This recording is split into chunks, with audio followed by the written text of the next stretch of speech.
We have kept the candle burning in the wind, not tiring or flinching and calling for economic freedom in our lifetime. It is moments like these and debates like this one that remind us how impactful the EFF has been in South African, and global political discourse. It took the EFF coming into parliament in 2014 for the conversation on land and expropriation of land without compensation to be debated and conversations of economic liberation to be driven. It was the EFF that reminded the people of this nation that colonial conquest was never reversed in the supposed new democratic dispensation that was ushered in 1994 and still hasn't been 3 decades later. Never in our history must we allow to be told that the civil rights that came with 1994 equal to economic liberation. It took the June 16 movement and the birth of the EFF Students' Command in the year 2015 at the University of Limpopo to revitalize the call for free, quality, and decolonized education in our lifetime. Furthermore, it took the mighty EFF and its Student Command to be born for the struggle for insourcing to finally give birth to actual insourcing in institutions of higher learning, municipalities, and most recently in the city of Ekurhuleni, where 700 workers are finally being insourced and their dignity restored. Thank you very much, EFF. Young people in South Africa are correct to place their weight behind the economic freedom fighters in this era of the revolution, as the EFF has been unwavering in amplifying the voices of young people, regardless of where they come from or who their parents may be. We do not once imagine that the validation for the economic emancipation movement will ever come from these chambers, no. But that will never mean that we become silenced to an extent that we are unable to take stock of our own influence and efforts in South Africa and African political discourse as the economic freedom fighters. We are the true heirs of the struggle for economic emancipation in Africa.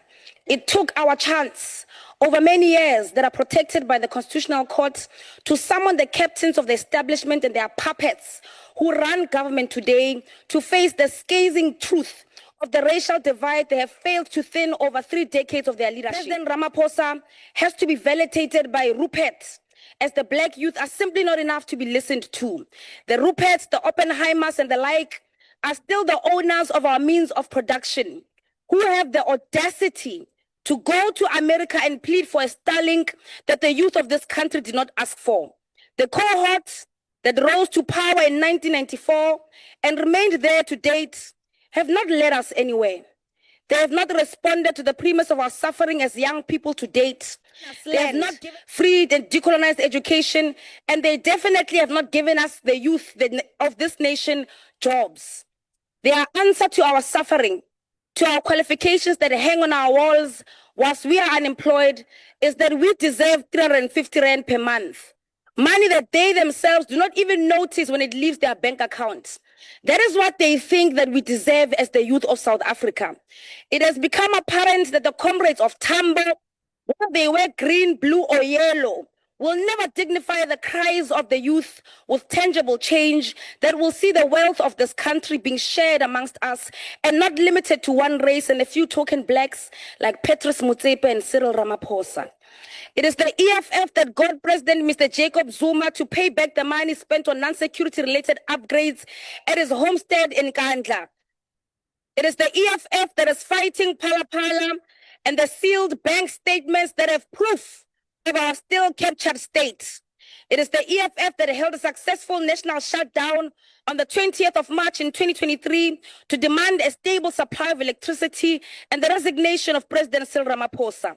It is the EFF that effectively led a political process that stops the Gupta criminal syndicates. Sorry, a little bit. Please let us not drown the speaker, who might not agree with what she's saying, but she has got a right to say it in his house. Thank you.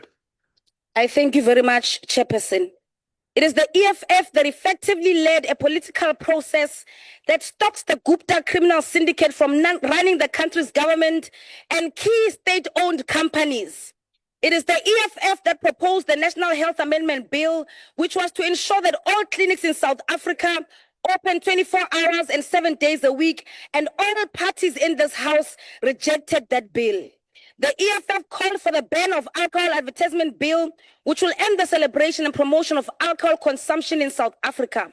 However, The government of the day pays no business to the scourge of substance abuse in our communities because you would rather an intoxicated youth than the one that takes you head on your failures and your incompetence. We called for the Banks Amendment Bill, which will lead to the creation of a state-owned bank. We called for the nationalization of South African Reserve Bank, which will discontinue private ownership of the central bank. We called for student debt relief bill, which will cancel all student debt in institutions of higher learning. We used our parliamentary participation to table motions which will sought to achieve the provision of free education for the poor at higher education level, which was rejected by the ruling party. An increase in minors' salaries, and improvement of their working conditions. The repealing of all apartheid legislations and laws that continue to govern South African society, nationalization of banks, and changing how state-owned companies are managed. And we made a submission on illicit financial flows, tax avoidance, and base erosion in Parliament, as well as to Saros and the Davis Tax Committee. The EFF led and supported land occupation programs, which resulted in residential land being given to many landless people in all the provinces. Some miraculously then appeared in this house and cited a misguided sense of ethics and morality to retort our active revolution of land restitution, whilst they themselves put their heads to sleep on stolen land here in the Western Cape. We provide this account of some amongst the many efforts of the EFF to expose the lie that we need 300 years to undo the terror of 300 years of colonization before young people in this country taste economic freedom in our lifetime. This house is filled with solutions that have been provided by the EFF. It is not solutions that we no longer need, but political will to address the multi-layered poverty that young people face in this country. Make it compulsory for all government departments to spend nothing less than 50% of their budget on youth development and upliftment. Amend the PFMA Act to make it compulsory for national and provincial state-owned entities to procure 40% of all goods from firms and producers, of whom 50% are owned and controlled by the youth. Give a monthly seeking job allowance to youth who are actively seeking employment in South Africa. Review the appointment of the NYDA board to make it independent and free from political interference. In that way, when we report that there are people in the NDYA who seek bribes from our brothers and sisters before providing assistance, you will act without reservation. Ensure that a minimum of 50% of our minerals are locally beneficiated. Eradicate dependence on the private sector by taking away the tender system and gradually building state capacity. These are some of the many solutions that we have consistently presented in this house since the year 2014. The ANC and the DA can no longer claim ignorance.